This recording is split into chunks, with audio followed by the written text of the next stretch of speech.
Morning everyone. मेरी आवाज आ रही है सबको? एक बार प्लीज इशारा कर दीजिए अगर आवाज आ रही है तो।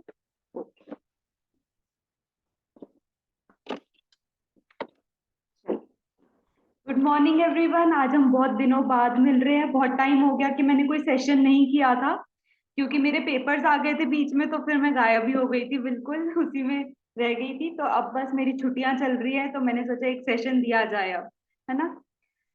तो आज हम स्टार्ट करते हैं। तो आज का हमारा टॉपिक रहेगा क्रॉनिक डिजीजेस। क्रॉनिक डिजीज मतलब दो तरह की डिजीज होती है, एक क्रॉनिक हो गई, एक एक्यूट। क्रॉनिक मतलब जो बार बार वो हमारे बहुत लंबे समय तक हमारे हमारे को अफेक्ट करती रहती है। हम आज उन डिजीज की बात करेंगे जो बहुत लंबे समय तक हमारे साथ रहती है, जैसे कि डायबिटीज हो गई, ठीक है, हार्ट डिजीज हो गई, कोई बीपी जैसे हो गया, बीपी बड़ा रहता है हमारा हमेशा, ठीक है, वैसे ही कैंसर हो गया, ऑस्टियोआर्थराइटिस हो गया। तो ये सब डिजीज के बारे में आज हम बात करेंगे, जो बहुत लंबे समय तक हमें इफेक्ट करती है, हमारी बॉडी को इफेक्ट करती है। तो और मेनली हम जो मेन हमारा हम अब हर डिजीज के बारे में तो आज नहीं बात कर सकते एक घंटे में, तो मेन हम डायबिटीज को लेके चलेंगे। बट मैं डायबिटीज के थ्रू ही या फिर क्रॉनिक डिजीज के थ्रू ही डायबिटीज को भी बता दूंगी, और सब डिजीज के बारे में भी आपको बता दूंगी कि कैसे हम कंट्रोल कर सकते हैं उन चीजों को। तो पहले तो हम समझते हैं क्रॉनिक डिजीज और एक्यूट डिजीज में होता क्या है, दोनों में डिफरेंस क्या है। तो एक्यूट होता है जो आज है कल नहीं है, या फिर एक हफ्ते हमें हो रखा है बट अगले हफ्ते हमें नहीं है, जैसे कि इन्फेक्शन हो जाते हैं, पेट का इन्फेक्शन हो गया, लीवर इन्फेक्शन हो गया, जैसे लीवर हमारा स्वेल हो जाता है, तो उनको हम कहते हैं एक्यूट डिजीजेस। तो वो क्या है कि एक हफ्ता हमें होगा, 2 हफ्ते हमें होगा, बट वो इन द एंड वो खत्म हो ही जाता है, वो सही हो जाता है अगर हम उस पर अच्छे से केयर करें। बट क्रॉनिक डिजीज क्या होता है? क्रॉनिक डिजीज बहुत लंबे तक चलता है, बहुत लंबे तक हमें अफेक्ट करके रखता है, और बहुत मुश्किल होता है इसको रिवर्स करना। रिवर्स करना मतलब कंप्लीटली अपने बॉडी से उस चीज को निकाल देना। तो हम बात करेंगे क्रोनिक डिजीज के बारे में। कंट्रोल क्रॉनिक डिजीज जो है दो तरह से हम उसको सही कर सकते हैं। पहला स्टेप होता है उसे कंट्रोल करना। कंट्रोल मतलब कि अगर आप 3 दवाई ले रहे हैं तो अब आप 2 पे आ गए, कुछ दिनों बाद आप 1 पे आ गए, तो उसे कहते हैं कंट्रोल करना। जैसे कि 500 mg की दवाई ले रहे हैं तो वो 300 mg हो गई या फिर 200 mg हो गई, तो मतलब हम अपने क्रॉनिक डिजीजेस को कंट्रोल कर रहे हैं। और दूसरा होता है रिवर्स करना, उसको उल्टा ही कर देना कि पूरी बॉडी से अपने बाहर निकाल देना। तो वो चीज बहुत ही मुश्किल हो जाती है हमारे लिए क्रॉनिक डिजीज में। जैसे कि डायबिटीज है, किसी को 5 साल से डायबिटीज है, 6 साल से डायबिटीज है, तो क्या वो हम मतलब एकदम से हमारा सही हो सकता है? आपको क्या लगता है? आप मुझसे चैट में बात कर सकते हैं, चैट में आप लिख के मुझसे बात कर सकते हैं कि क्या आपको लगता है कि क्रॉनिक डिजीजेस जो है वो कुछ टाइम के बाद हम सही कर सकते हैं, रिवर्स कर सकते हैं? कंट्रोल तो हम कर ही सकते हैं, रिवर्स का मैं पूछ रही हूँ आपसे। नो। यस। तो मिक्स रिएक्शन है, किसी का नो है, किसी का यस है। बट डिपेंड क्या करता है हमारे खुद के ऊपर कि हम क्या कर रहे हैं, कि हम उस पे कितना ज्यादा कंट्रोल कर पा रहे हैं, कितने लंबे समय तक कंट्रोल कर पा रहे हैं कि एक दिन वो बिल्कुल सही हो गया। और मेरी अगर इसकी कोई डेफिनेशन नहीं है कि क्रॉनिक डिजीज सही हो गई तो हम उसे कैसे नापे। बट हमारी पढ़ाई में ये बताया गया है कि 5 साल तक अगर आप रेगुलर उसका टेस्ट करवा रहे हैं, जैसे डायबिटीज का टेस्ट करवा रहे हैं और वो नॉर्मल आ रहा है 5 साल तक, तो मतलब हुआ कि आप उसको रिवर्स कर चुके हैं, मतलब बिल्कुल ही डायबिटीज को अपनी बॉडी से निकाल चुके हैं। तो उसे कहते हैं क्रॉनिक डिजीज, और ऐसे हम उसको डिटेक्ट कर सकते हैं। बट इस चीज को करने के लिए हमारे कुछ स्टेप्स रहते हैं, और वो स्टेप्स हैं सिर्फ 2। पहला है अर्ली डिटेक्शन। क्रॉनिक डिजीज को अगर आपको अपनी बॉडी से हटाना है तो जल्दी से जल्दी उसको डिटेक्ट करना होगा। अगर किसी को 5 साल से डायबिटीज है तो फिर मुश्किल है कि उसका बिल्कुल ठीक हो पाए या फिर रिवर्स हो पाए। बट अगर किसी को 3-4 महीने ही हो या डायबिटीज के, तो वो अपने जो डिजीज है उसको रिवर्स कर सकता है, डायबिटीज को रिवर्स कर सकता है और डायबिटीज को अपनी बॉडी से निकाल सकता है। तो इसीलिए अर्ली डिटेक्शन बहुत ज्यादा जरूरी है। अगर आपकी रिपोर्ट्स आई और आपकी डायबिटीज शुगर बढ़ी हुई है, या फिर बीपी बढ़ा हुआ है, या फिर ट्राइग्लिसराइड्स बढ़े हुए हैं जिससे आपको हार्ट अटैक आ सकता है, तो आप तभी के तभी उनपे एक्शन अगर कर देंगे तो आप उसको रिवर्स कर सकते हैं, वरना आने वाले टाइम में वो आपकी ज्यादा बढ़ती ही रहेगी। ठीक है। और दूसरा स्टेप होता है एक्शन, कि जितना जल्दी आप अपने डिजीज पे एक्ट कर देंगे, जितना जल्दी आप उसको हटाने की कोशिश में लग जाएंगे, उतनी ही जल्दी आप उसको हटा सकते हैं अपनी बॉडी से। तो कुछ स्टेप्स होते हैं, कुछ चीजें होती है जिसको करके हम सारे डिजीज पे एक्ट कर सकते हैं। ठीक है। तो मैं आपको कुछ स्टेप्स बताऊंगी जिससे आप मतलब जिन चीजों से आपकी बॉडी जो है हेल्दी रहती है। तो पहला तो है स्ट्रेस। ठीक है। स्ट्रेस क्या है, रिसर्च में है कि जो जितना ज्यादा स्ट्रेस लेता है उसका नेगेटिव इफेक्ट भी उसकी हेल्थ में दिखने लगता है, और वो नेगेटिव इफेक्ट ही ये सब डिजीजेस है। और वो नेगेटिव इफेक्ट खाली ये इन्फेक्शन वगैरह नहीं होता है, वो क्रॉनिक डिजीज में भी एक दिन आ जाता है। तो स्ट्रेस लेना कम कीजिए, किसी भी तरह मेडिटेट कीजिए, वॉक पे जाइए, वॉक पे जाने से भी स्ट्रेस कम होता है, गाने सुनिए, जो आपको मन करता है आप वो कर सकते हैं।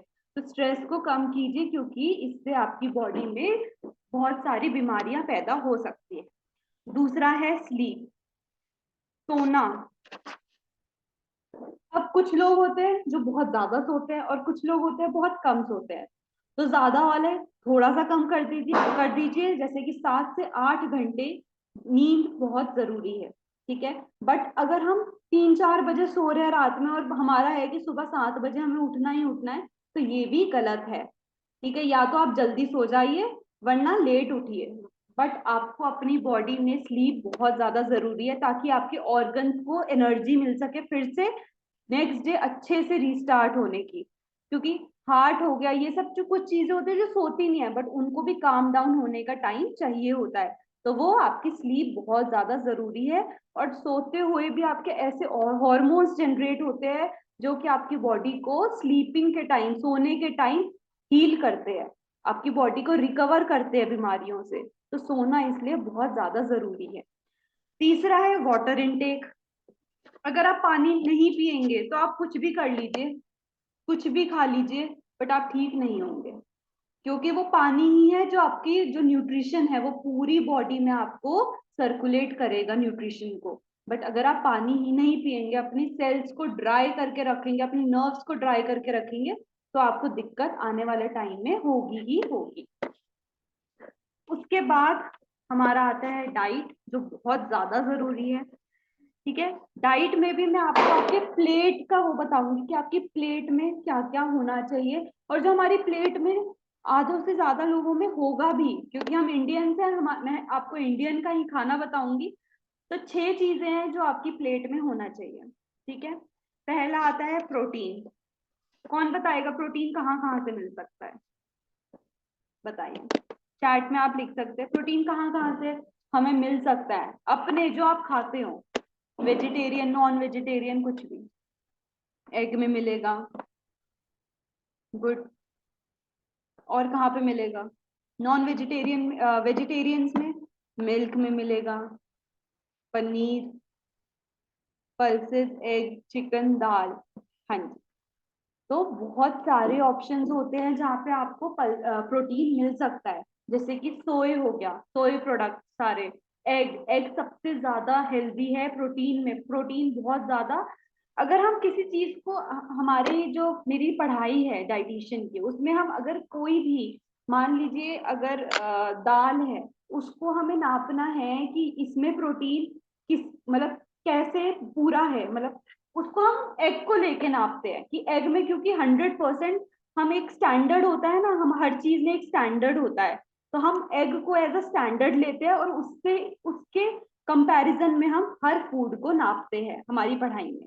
क्योंकि एग में 100% प्रोटीन होता है, और हर 100% प्रोटीन मतलब पूरा प्रोटीन से नहीं भरा होता है, हर तरह का अमीनो एसिड होता है जो प्रोटीन बनाता है। हर तरह का अमीनो एसिड होता है जो हमारी बॉडी को चाहिए होता है। अगर एक भी अमीनो एसिड खत्म हो गया, डेफिशिएंट हो गया, तो हमारी बॉडी में कोई ना कोई तरह की बीमारी जरूर होगी। तो प्रोटीन हमें एग से मिलता है, सोए प्रोटीन से, हमारे पल्सेस से मिलता है। ठीक है। ये सब चीजें हैं। उसके बाद दूसरी चीज जो हमारे प्लेट में होनी चाहिए वो है कार्बोहाइड्रेट, और वो बहुत ज्यादा होता है हमारे इंडियंस की प्लेट में।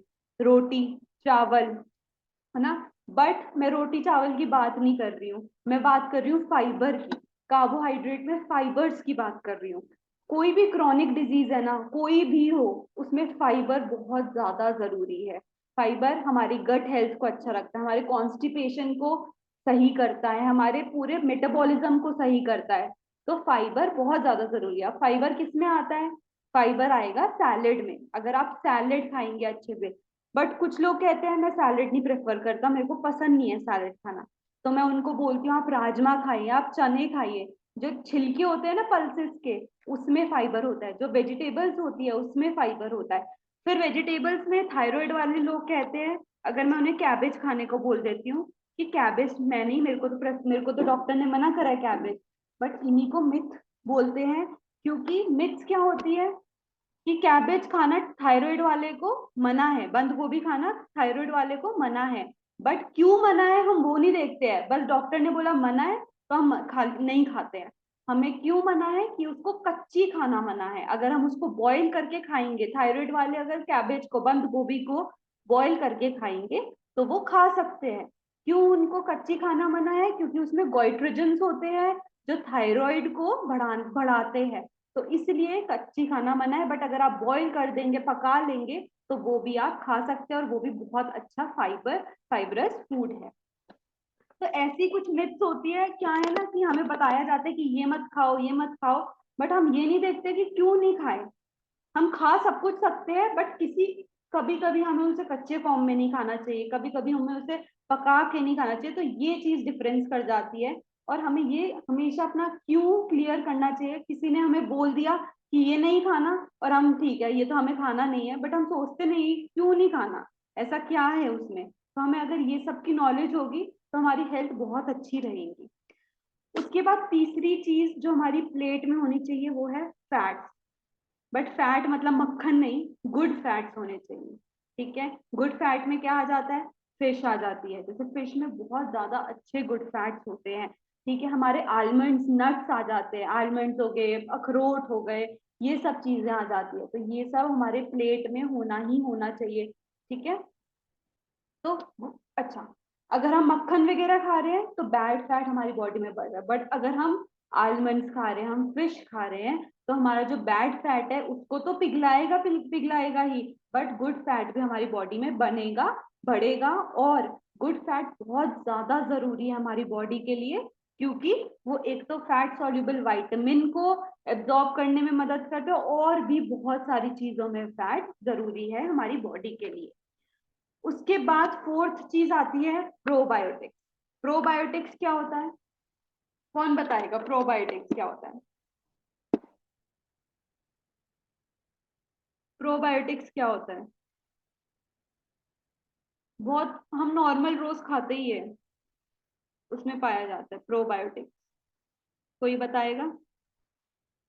चैट में बता सकते हैं आप अगर किसी को पता है तो।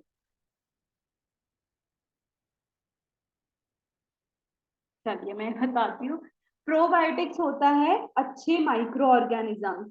अब हमें अजीब लगता है कि माइक्रो ऑर्गेनिजम्स खाते हैं हम, बट आपको पता है कहते तो है ना कि हमारी बॉडी में वाटर से हमारी बॉडी बनी है। बट नहीं, हमारी बॉडी माइक्रो ऑर्गेनिज्म से बनी है। इतने सारे माइक्रोब्स है ना हमारी बॉडी में कि मैं जब पढ़ती हूँ ना उनके बारे में, मेरे को अजीब हो जाता है कभी कभी, इतना सब हम इतनी माइक्रोब्स खाते हैं हम।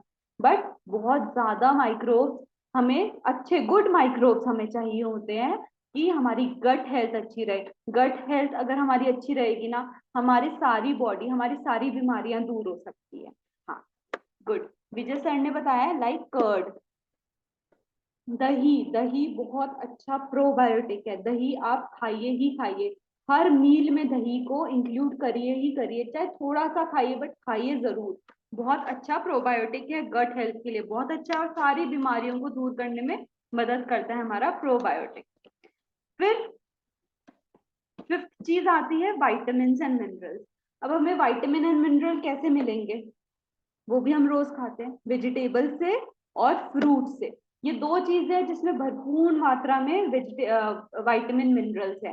फ्रूट्स जरूर खाइए, रोज 1 से 2 फ्रूट जरूर खाना होता है, जो हम कभी खाते हैं कभी नहीं खाते। हमें लगता है कि अरे आज खा लेते हैं, फ्रूट खाने का मन है, कल नहीं खाएंगे, बट बहुत ज्यादा जरूरी है। रोज एक तो कम होता है, बट हम एक ही खा ले बहुत है, वरना 1 से 2 तो जरूर खाइए ही खाइए। फ्रूट्स और वेजिटेबल्स तो आप खाते ही होंगे, बट उसको अच्छे से खाइए। हमेशा वेजिटेबल्स एक प्लेट में अपने वेजिटेबल्स ज्यादा लीजिए, पल्सेस दाल ज्यादा लीजिए, रोटी और चावल कम लीजिए। ठीक है, उसके साथ थोड़े से बादाम वगैरह रख दीजिए, कर्ड रख दीजिए। बस अगर आप ये सब, ये नॉर्मल सी चीज है, ये करने लग गए, आपको बहुत अच्छा फील होने लग जाएगा अपने बॉडी के साथ। बट ये तो था एक हेल्दी बॉडी के लिए, ठीक है, जो पहले से हेल्दी है उसको ये सब चाहिए। बट अगर मेरे अंदर पहले से ही कोई डेफिशिएंसी है बॉडी में, क्या आपको लगता है वो ये प्लेट जो मैंने आपको बताई है 5 चीजों की, वो पूरा कर देगा? जो डेफिशिएंसी है, अगर हेल्दी हूँ तो फिर तो पूरा है, सही है। बट अगर कोई चीज की डेफिशिएंसी है मेरी बॉडी में, क्या वो प्लेट पूरी कर देगी? इस चीज को ध्यान रखिए कि आजकल पेस्टिसाइड्स कितने डल रहे हैं सॉइल में, जहाँ पे हमारा फल फ्रूट उगता है, उस सॉइल में ही इतना न्यूट्रिशन नहीं है, तो हमारी फल फ्रूट में कितना न्यूट्रिशन हो जाएगा? तो क्या आपको लगता है कि अ, क्या आपको लगता है कि उसमें फल फ्रूट में इतना न्यूट्रिशन होगा कि ये जो प्लेट है आपकी पूरी बॉडी में पूरी न्यूट्रिशन को पूरा कर देगा? तो बताइए, क्या ये प्लेट जो मैंने आपको बताई डेफिशिएंसी में, क्रॉनिक डिजीज में, आपके लिए बहुत है? नहीं, है ना? तो इसीलिए हमारे क्या चीज काम आती है फिर? सप्लीमेंट। इसीलिए हमारे सप्लीमेंट्स बनाए गए हैं कि सप्लीमेंट्स किस लिए है कि अगर हम डेफिशिएंट है किसी चीज में, उन चीजों को पूरा कर देगा। तो मैं एक स्लाइड शेयर करूंगी।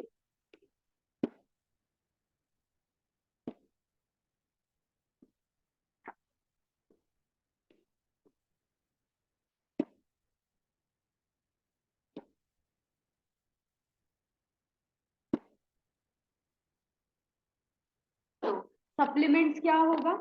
सप्लीमेंट जैसे कि vitamin, mineral, natural food supplement, मतलब कोई भी नेचुरल चीज से हमने उसको एक्सट्रैक्ट करके कॉन्सेंट्रेटेड फॉर्म में, कैप्सूल में डाल दिया, पाउडर फॉर्म में डाल दिया, फिर लिक्विड में डाल दिया, तो उसको हम बोलेंगे सप्लीमेंट कॉन्सेंट्रेटेड फॉर्म में।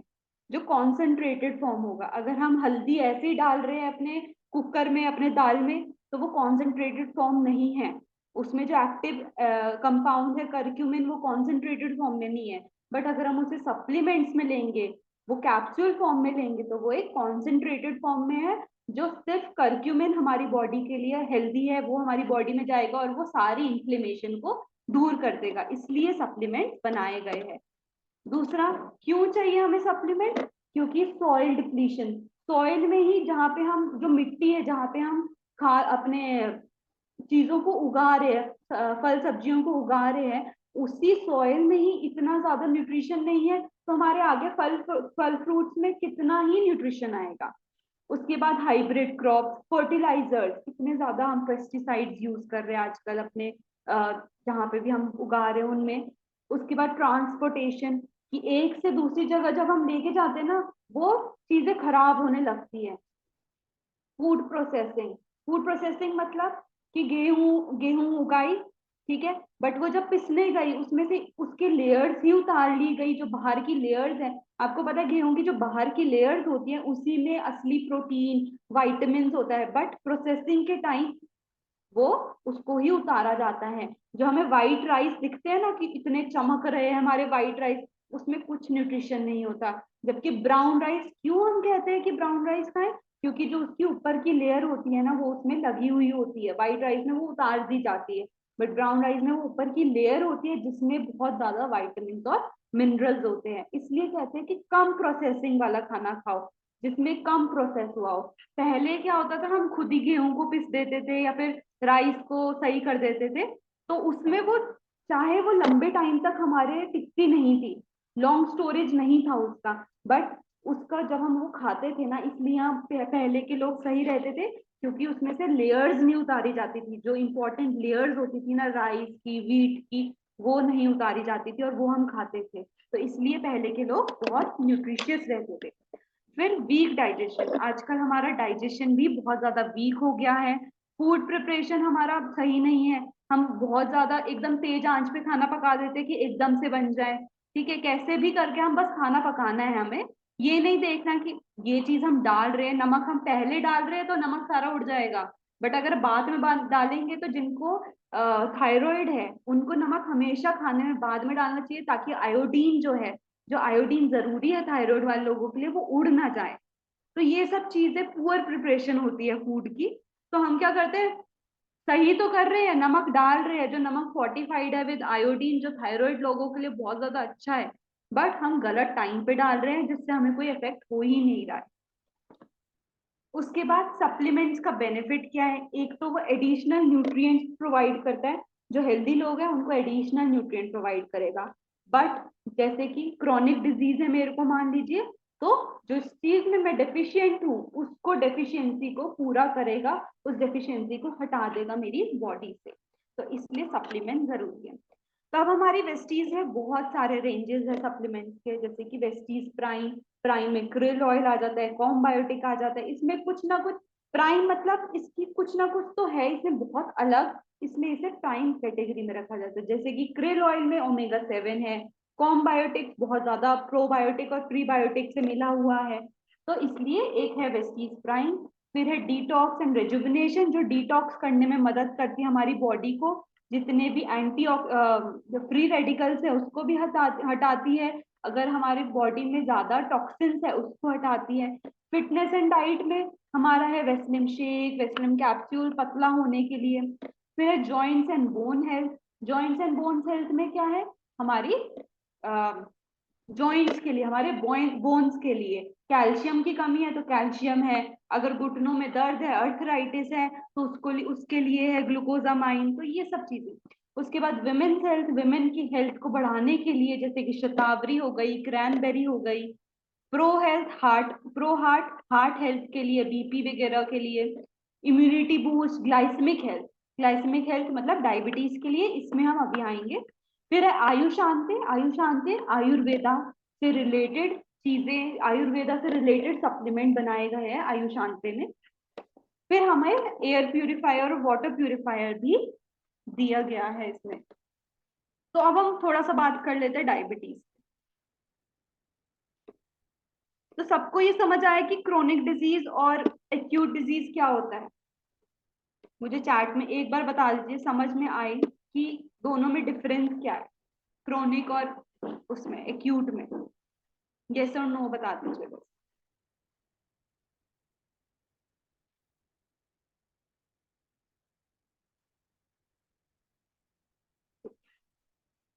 चलिए, फिर हम अब बात करते हैं डायबिटीज पे। अब डायबिटीज भी हमारा क्रोनिक डिजीज में आ जाता है। आपको पता है हमारे सप्लीमेंट्स मेनली क्रोनिक डिजीज पे काम करते हैं। हार्ट हेल्थ, बीपी वगैरह क्रोनिक, डायबिटीज क्रोनिक, ये विमेन्स हेल्थ, पीसीओडी क्रोनिक, तो ये सब क्रोनिक डिजीजेज है जिसपे हमें सप्लीमेंट्स दिए गए हैं, वेस्टीज ने सप्लीमेंट दिए, और इतने सारे लोग ठीक हुए हैं। आप यूट्यूब पे जाइए, आप डालिए वेस्टीज सप्लीमेंट रिव्यू, या फिर आप कोई पेशेंट को देखिए जिसने वेस्टीज सप्लीमेंट खाया हो, यूट्यूब पे बहुत सारे ऐसी वीडियोस है, तो आपको पता लगेगा कितने सारे लोग ठीक हुए हैं। तो अब हम आते हैं डायबिटीज। तो डायबिटीज को हम ग्लाइसेमिक हेल्थ भी कहते हैं, ग्लाइसेमिक डायबिटीज को नहीं कहते, ग्लाइसेमिक हेल्थ में ही, अगर ग्लाइसेमिक हेल्थ हमारा खराब है तो डायबिटीज हो जाता है। तो पहले आता है हमारा Vestige pre ग्लूको health. Pre ग्लूको health कहाँ पे काम आएगा हमें? मैंने आपको बताया था कि अगर हम अर्ली डिटेक्शन कर लेंगे अपनी बॉडी में, मान लीजिए डायबिटीज की, तो उसे हम कहते हैं प्री डायबिटीज। जब हमारी ग्लूकोज लेवल 100 mg से ज्यादा हुआ ही है तो हमें प्री डायबिटीज है, और इस स्टेज पे हम अपनी डायबिटीज को रिवर्स कर सकते हैं, उसको अपनी बॉडी से बिल्कुल हटा सकते हैं। इस इस पॉइंट पे अगर आप अपनी बॉडी पे काम कर लेते हैं ना, तो आपको डायबिटीज नहीं होगी। तो इस पॉइंट पे काम करना जरूरी है। प्री डायबिटीज कब होता है? 100 to 125 mg तक हमारा प्री डायबिटीज चलता है, और अगर 125 mg से हमारा ज्यादा हो गया तो हमें डायबिटीज हो गया है। तो हम ये प्री ग्लूको हेल्थ किसके लिए है? ये है प्री डायबिटीज के लिए जिनका 100 mg से ऊपर है। तो हमारे प्री ग्लूको हेल्थ में है आईवी गार्ड। आईवी गार्ड आपने परवल देखे, परवल की तरह ही एक और सब्जी होती है, वैसे ही दिखती है, आईवी गार्ड बोलते हैं इसे। हिंदी में मेरे को इतना आता पता नहीं है आईवी गार्ड को, बट परवल की तरह ही दिखती है वो, और इंडिया में भी पाई जाती है। उसका एक्सट्रैक्ट डाला गया है प्री ग्लूको हेल्थ में। फिर है गुड़मार। गुड़मार भी एक प्लांट होता है, उसके लीव्स का एक्सट्रैक्ट डाला गया है इसमें। फेन्यूग्रीक मतलब मेथी, पाइपर निग्रम मतलब कि काली मिर्च। फिर अल्फा लिपोइक एसिड, क्रोमियम पिकोलेट और बायोटीन, ये कुछ कंपाउंड्स है जो डाले गए हैं हमारे प्री ग्लूको हेल्थ में। तो आईवी गार्ड एक्सट्रैक्ट क्या करता है? हेल्प करता है ब्लड शुगर को, ब्लड ग्लूकोज को लो करने में, उसको कम करने में। अगर हमारा ग्लूकोज, और कैसे कम करता है? जब हमने कोई कार्बोहाइड्रेट रिच फूड खाया, उसको वो आराम आराम से एब्जॉर्ब कराएगा। एकदम से अगर हमारे कार्बोहाइड्रेट एब्जॉर्ब हो जाएंगे, एकदम से शुगर जो है स्पाइक अप होगी। बट अगर आराम आराम से हमारी बॉडी में एब्जॉर्ब होगा तो शुगर एकदम स्पाइक अप नहीं होगी। तो वह आईवी गार्ड यही करने में मदद करता है। उसके बाद है गुडमार। गुडमार जो है शुगर की क्रेविंग्स को ही हटाने में मदद करता है, कि हमें, मेरे को मन कर रहा है अभी मैं केक खा लूं, मैं कोई कैंडी खा लूं, या फिर चीनी, वो चावल चीनी खा लूं और घी भी डाल दूं ऊपर से, तो ये सब खाने में हमें क्रेविंग्स जो होती है ना, इसको दूर करने में हमें मदद करता है गुड़मार। फिर है मेथी। मेथी सीड्स अपने सबने सुना ही होगा, डायबिटीज में भिगो के उसका पानी पीजिए। क्यों कहा जाता है? क्योंकि वो शुगर के एब्जॉर्प्शन को रिड्यूस करती है। वही काम करती है कि हमारी बॉडी में आराम आराम से एब्जॉर्ब करवाती है शुगर को, जिसकी वजह से शुगर स्पाइक अप नहीं होगी एकदम से। फिर है पाइपर निग्रम मतलब कि काली मिर्च। काली मिर्च क्या करती है? जितने भी इसमें इंग्रेडिएंट्स है प्री ग्लूको हेल्थ में, उन सबको अच्छे से एब्जॉर्ब करने में बॉडी में मदद करती है हमारी काली मिर्च। फिर है अल्फा लिपोइक एसिड, ये एनहांस करती है ग्लूकोज मेटाबॉलिज्म को। फिर क्रोमियम पिकोलिनेट जो है इंसुलिन रेजिस्टेंस, हमें इंसुलिन हमारी बॉडी में बनना कम हो जाता है, तो उसी चीज को, इंसुलिन को बढ़ाने में मदद करती है हमारा क्रोमियम पिकोलिनेट। और बायोटिन भी यही काम करती है इंसुलिन को बढ़ाने में। और ये प्री ग्लूको हेल्थ, प्री डायबिटिक लोगों के लिए बहुत ज्यादा जरूरी है प्री ग्लूको हेल्थ। तो सब ना एक बार अपना जरूर हर 3 महीने में चेकअप जरूर, ब्लड चेकअप जरूर करवाइए। डायबिटीज का, हार्ट हेल्थ का, ये सब जरूर करवाइए। आपका अगर जाता है ना 100 mg से ऊपर, तो आप, अगर आपको लग रहा है कि बहुत ज्यादा, हाँ मैं प्री डायबिटिक हूँ, तो आपको ये सब स्टार्ट कर देना चाहिए। उसके बाद ये मदद करता है ग्लूकोज के मेटाबॉलिज्म में, help in preventing onset of elevated blood, मतलब कि ब्लड ग्लूकोज लेवल के एलिवेशन ना हो, बढ़े ना, उसको नॉर्मल रखने में मदद करता है। हेल्दी ब्लड ग्लूकोज लेवल, ठीक है, एब्जॉर्प्शन ऑफ कार्बोहाइड्रेट जो एब्जॉर्ब हो रहा है बॉडी में, आराम आराम से एब्जॉर्ब करवाएगा, और शुगर क्रेविंग को भी कम करता है हमारा प्री ग्लूको हेल्थ। अब एक कैप्सूल इसमें लिखा है, बट मैं आपको हमेशा बोलती हूँ 2 से 3 कैप्सूल पर डे खाना है। एक कैप्सूल से कुछ नहीं होता है, तो 2 से 3 कैप्सूल पर डे। उसके बाद हम नेक्स्ट है हमारा डायबिटीज में नीम। नीम बहुत सारी रेंज ऑफ डिजीजेस में मदद करता है, बहुत सारी डिजीज में मदद करता है। डायबिटीज में इसका ये है, ये मदद है कि ग्लूकोज लेवल को स्पाइक अप नहीं होने देता, आराम आराम से जो कार्बोहाइड्रेट है, जो शुगर है, उसको एब्जॉर्ब करता है। तो नीम डायबिटीज में ये करता है। उसके अलावा जो हमारी बॉडी में इन्फ्लेमेशन हो जाती है, जो सूजन हो जाती है, उसको मदद करता है, क्योंकि डायबिटीज के समय हमारी बॉडी में इन्फ्लेमेशन होने के बहुत चांसेस होते हैं, तो उसमें भी मदद करता है। प्लस ये माइक्रोब्स को हटाता है, बैड माइक्रोब्स को हमारी बॉडी से हटाता है। और ये सब चीजों में मदद करता है हमारा नीम, जैसे कि ulcers, virals, wounds, life, toothache, तो पाइल्स, एक्जिमा, ये सब चीजों में हमारा मदद करेगा नीम।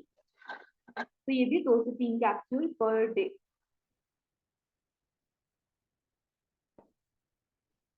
फिर है हम पे स्टीविया। स्टीविया क्या होता है? शुगर का सब्सटीट्यूट।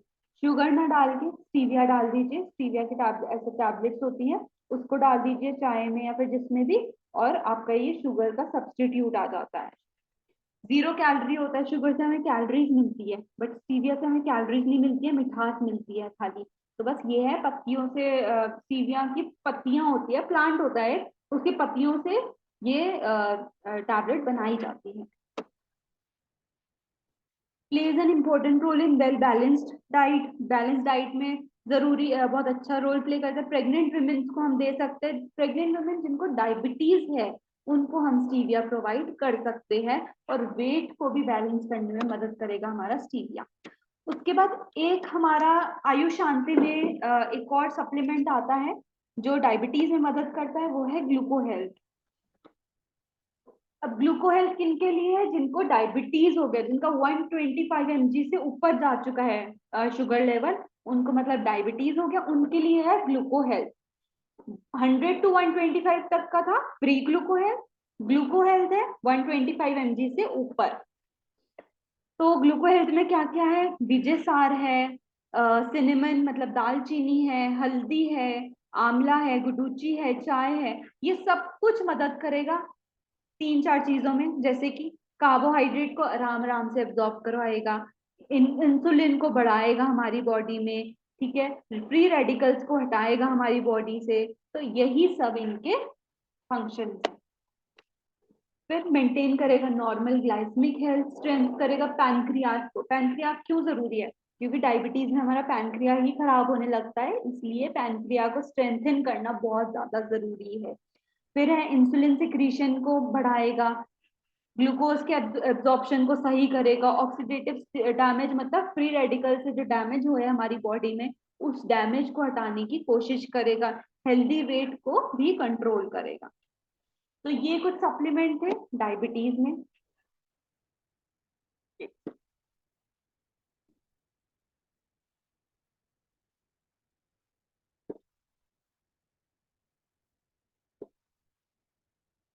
हाँ जी, तो ये कुछ सप्लीमेंट है डायबिटीज के। तो के बाद लास्ट पॉइंट आता है, मैंने आपको कुछ पॉइंट्स बताए थे ना शुरू में, स्ट्रेस, स्लीप, वाटर इनटेक, फिर हम डाइट पे आए थे जिसमें हमने सप्लीमेंट्स के बारे में बात करी। अब लास्ट पॉइंट रहता है जो मैं जरूर बताना चाहूंगी, एक्सरसाइज। अगर आप ये सब कर रहे हो और एक्सरसाइज नहीं कर रहे, या फिर एक्सरसाइज कर रहे हो और ये सब चीजें नहीं कर रहे, तो कोई भी इफेक्ट नहीं पड़ेगा। हर चीज की अपनी अपनी अपनी इंपॉर्टेंस है हमारी बॉडी में। एक्सरसाइज अगर एक तो 10,000 स्टेप्स बहुत ज्यादा जरूरी है हमारी बॉडी के लिए। अगर 10,000 नहीं हो रहा है, 5,000 से ऊपर स्टेप्स तो रोज के होने ही होने चाहिए, बहुत ज्यादा जरूरी है। उसके बाद डायबिटीज की अगर मैं बात करूं सिर्फ, तो उसमें मसल एक्सरसाइज, मसल एक्सरसाइज कैसे होती है? वेट ट्रेनिंग बहुत ज्यादा इंपॉर्टेंट है डायबिटीज में। क्या होता है ना, आप हमारी मसल जो है वीक पड़ने लग जाती है डायबिटीज में, और उसको स्ट्रॉन्ग करने के लिए हमें कुछ तो करना पड़ेगा, तो वो है वेट ट्रेनिंग। वेट ट्रेनिंग बहुत ज्यादा जरूरी है। चाहे आप एक दो डंबल्स ले आइए 5 kg के, बस रोज उठाइए, आपका हो गई वेट ट्रेनिंग। जरूरी नहीं है जिम ही जाना है, आप इतना इन्वेस्ट कर लीजिए, बहुत है। तो उसके बाद स्ट्रेचिंग, योगा, ये सब ऑल ओवर हमारी बॉडी के लिए बहुत ज्यादा जरूरी है। एक्सरसाइज जरूर कीजिए। अपने स्टेप्स 10,000 और 5,000 के ऊपर तो जाने ही चाहिए, 10,000 तो बहुत ज्यादा अच्छा है। तो एक्सरसाइज बहुत ज्यादा जरूरी है। तो ये था आज का प्रोग्राम मेरा। अगर किसी का कुछ क्वेश्चन है तो आप हैंड रेज कर सकते हैं, या फिर चैट में आप लिख सकते हैं अपना क्वेश्चन। आईवी गार्ड इज सुन रहे हैं, हाँ जी सर। Good sir. किसी का कुछ क्वेश्चन है तो आप हैंड रेज कर सकते हैं, या फिर आप चैट में लिख सकते हैं।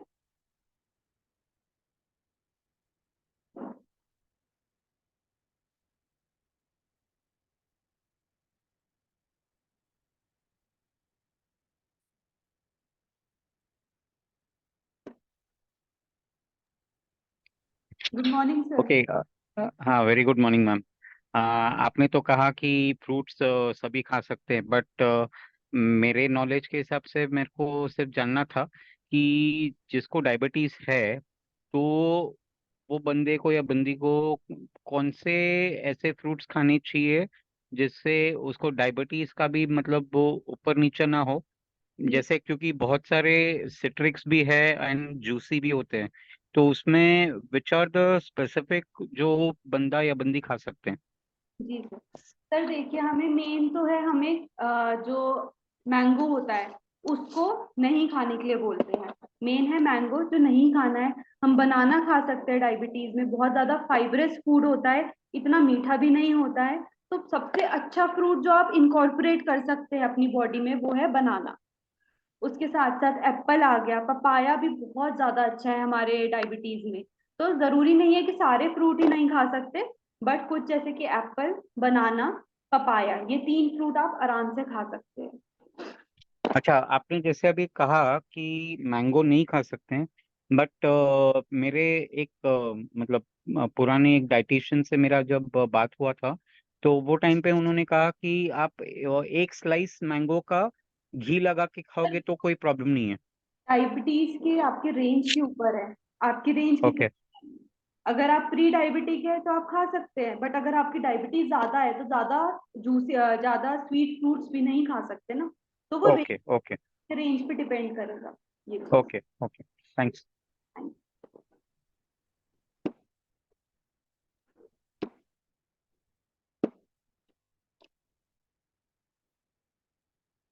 नसों की प्रॉब्लम के बारे में बताओ मैम जी।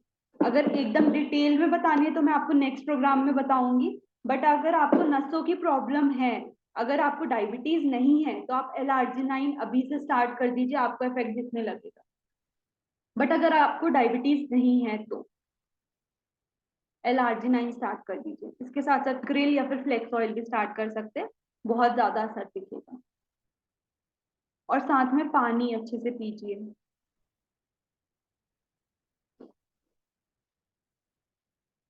जी सर।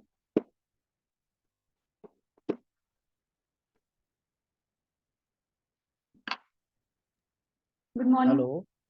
गुड मॉर्निंग मैम, बढ़िया। हाँ जी sir. Actually sugar level 125 plus है, तो उनको सप्लीमेंट क्या क्या दे सकता है? सर जो मैंने अभी आपको सप्लीमेंट्स बताए ना, आप इसमें ग्लूकोहेल्थ दीजिएगा ठीक और है। साथ नीम दीजिएगा। जो मैंने आपको अभी बताए वही देने हैं, साथ में आप फ्लेक्स ऑयल ऐड कर दीजिए। Glucohealth, neem, flax oil. Okay. Okay, ठीक। थैंक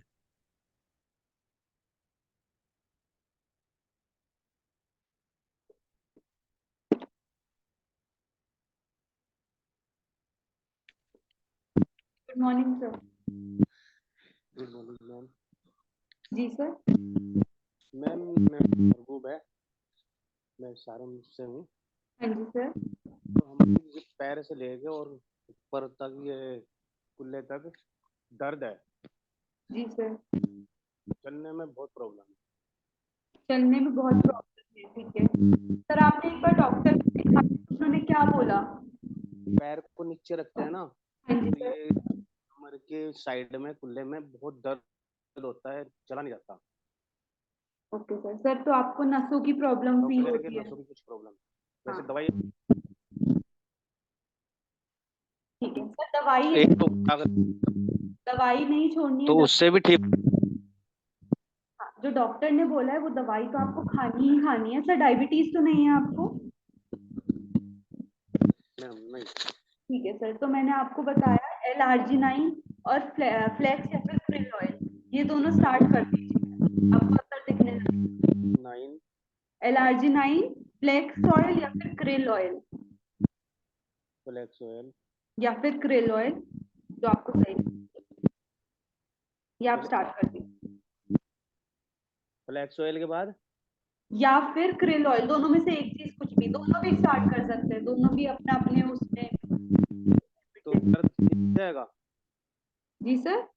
दर्द ठीक हो जाएगा, दर्द। सर स्टार्ट करिए, आपको पता लगेगा। फ्लैक्स ऑयल मैंने पहले बहुत खाया मैम, हाँ जी सर। तो मुझे कुछ साथ साथ खाना है आपको, फ्लेक्स ऑयल, एल-आर्जिनाइन साथ में खाना है। मेन जो काम करता है वो एल-आर्जिनाइन काम करता है नसों में। अच्छा इसमें लेग में काम करेगा। हाँ जी सर, करेगा।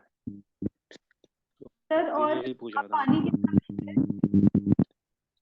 पानी पानी खाने के समय पीता हूँ बस मैं, बीच में, बाद में और शुरू में तो नहीं। और बीच में मतलब वैसे थोड़ा बहुत, एक आध गिलास बस।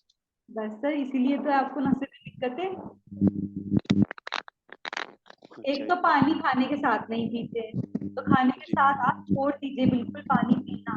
आधे घंटे पहले पीजिए या फिर आधे घंटे बाद पीजिए। और दूसरा, सुबह पहले सबसे पहले उठते ही गर्म पानी पियेंगे। ये पूरे दिन में 3 गिलास आप रोज कर दीजिए। एक गिलास से क्या होगा, पहले आप 3 से 4 गिलास करिए, उसके बाद आराम आराम से 2 से 3 लीटर करिए, आपको सही होना ठीक है मैम, थैंक यू। चाहिए। पानी की वो बढ़ाते हैं।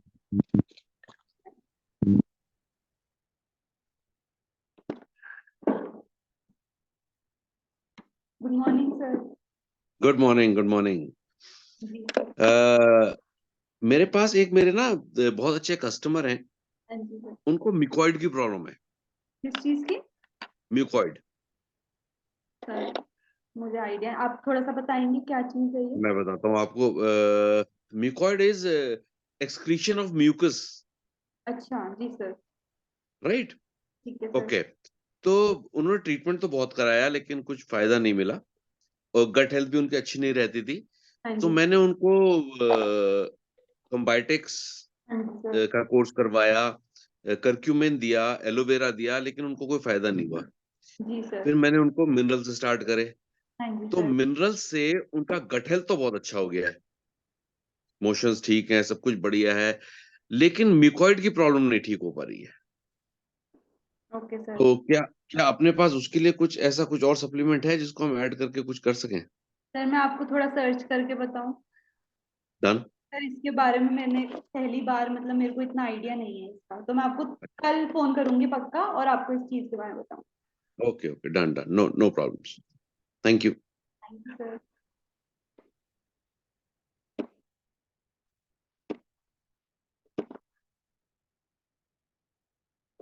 और किसी का कुछ क्वेश्चन?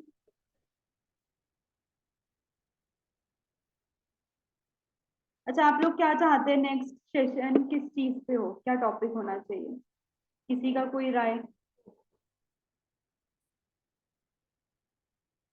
आप चैट में बता सकते हैं, किसी का कुछ भी हो मैं वो टॉपिक कर लूंगी।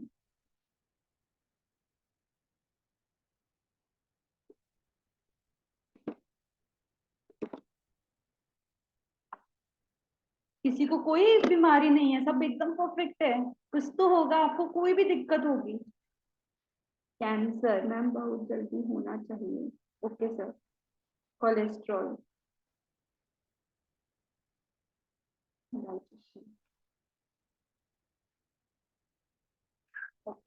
चलिए मैं आपको बता दूंगी किस चीज पे सेशन होगा, इन 3 चीजों में से एक चीज पे ही होगा।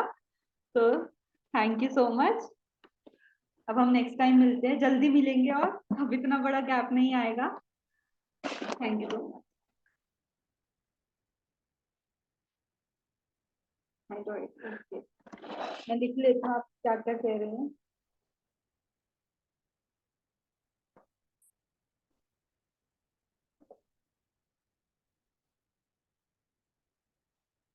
Thank you.